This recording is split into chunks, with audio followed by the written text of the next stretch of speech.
এগুলো থাকে না। ধর্ম দেখবেন যেই ব্যক্তি সঠিকভাবে ধার্মিক সে কিন্তু হিংসাত্মক কার্যক্রম করতে পারে না।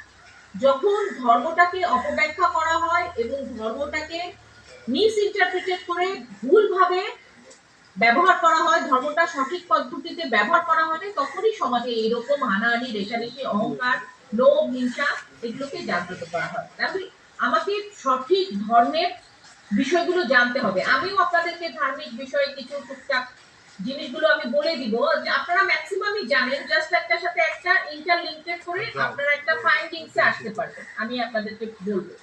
তো আমি এখন বলছি যে ধর্মীয়টা কেন? ধর্মীয় হচ্ছে মানুষকে, ধর্ম কি করে? ধর্ম একটা মানুষকে সঠিক পথে বেড়ে ওঠা, চলাফেরা সবকিছু শিখায়। কিন্তু আমাদের বর্তমান সমাজে যা দেখতে পাচ্ছি, এটা তো সবকিছুই দেখা যাচ্ছে যে ধর্মের অপোজিট কর্মকাণ্ডগুলো হচ্ছে। আমরা সঠিকভাবে ধর্মকে ইন্টারপ্রিটেট করতে পারছি না, আমরা ধর্মকে প্রচারও করতে পারছি না, সম্প্রচারও করতে পারছি।